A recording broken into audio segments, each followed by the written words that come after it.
ସାମ୍ବାଦିକଙ୍କ ବିଭିନ୍ନ ସମସ୍ୟା ନେଇ ମୁଖ୍ୟମନ୍ତ୍ରୀଙ୍କ ଉଦ୍ଦେଶ୍ୟରେ ଦାବିପତ୍ର ପ୍ରଦାନ।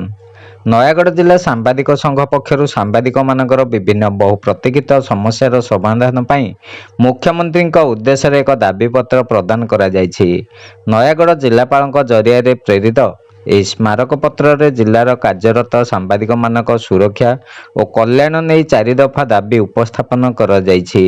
ସଂଘ ପକ୍ଷରୁ ଦର୍ଶାଯାଇଥିବା ପ୍ରମୁଖ ଦାବିଗୁଡ଼ିକ ମଧ୍ୟରେ ରହିଛି ଅବସରପ୍ରାପ୍ତ ସାମ୍ବାଦିକମାନଙ୍କୁ ସମ୍ମାନଜନକ ପେନ୍ସନ୍ ପ୍ରଦାନ କରିବା, କାର୍ଯ୍ୟରତ ସାମ୍ବାଦିକମାନଙ୍କ ସୁରକ୍ଷା ପାଇଁ ତୁରନ୍ତ ସ୍ୱତନ୍ତ୍ର ସାମ୍ବାଦିକ ସୁରକ୍ଷା ଆଇନ ପ୍ରଣୟନ କରିବା, ବ୍ଲକ, ଜିଲ୍ଲା ଏବଂ ରାଜ୍ୟ ସ୍ତରରେ କାର୍ଯ୍ୟରତ ସାମ୍ବାଦିକମାନଙ୍କୁ ସରକାରୀ ସ୍ୱୀକୃତି ପ୍ରଦାନ ପାଇଁ ଆକ୍ରିଡିଏସନ କମିଟି ଗଠନ କରି ପ୍ରକ୍ରିୟାକୁ ତ୍ୱରାନ୍ୱିତ କରିବା ଏବଂ ସମସ୍ତ ସାମ୍ବାଦିକମାନଙ୍କୁ ଉଦ୍ଦିଷ୍ଟ ସ୍ୱାସ୍ଥ୍ୟ ବୀମା ଯୋଜନାରେ ପରିବାର ବାପା, ମା ଏବଂ 25 ବର୍ଷରୁ ଉର୍ଦ୍ଧ୍ୱ ସନ୍ତାନମାନଙ୍କୁ ସାମିଲ କରିବା।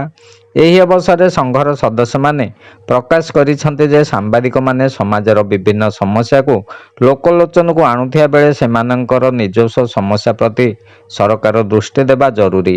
ଏହି ଦାବିପତ୍ର ପ୍ରଦାନ ସମୟରେ ନୟାଗଡ଼ ଜିଲ୍ଲା ସାମ୍ବାଦିକ ସଂଘର ସଭାପତି ପ୍ରମୋଦ ପଟ୍ଟନାୟକ ଏବଂ ସମ୍ପାଦକ ସୁବାସ ଚନ୍ଦ୍ର ମହାପାତ୍ରଙ୍କ ସମେତ ସଦସ୍ୟ ଲୋକନାଥ ମିଶ୍ର, ପୁରୁଷୋତ୍ତମ ମହାପାତ୍ର, ଗୋକୁଳ କୁମାର ଷଡ଼ଙ୍ଗୀ, ବିଭୂତିଭୂଷଣ ପଟ୍ଟନାୟକ, ସୁଧାକର ମିଶ୍ର, ରଞ୍ଜନ ବେହେରା, ପ୍ରମୋଦ କୁମାର ନନ୍ଦ, ଜିତନ କୁମାର ମହାପାତ୍ର, ସତ୍ୟନାରାୟଣ ବେହେରା, ଦୀପକ କୁମାର ଦାସ ପ୍ରମୁଖ ଉପସ୍ଥିତ ଥିଲେ।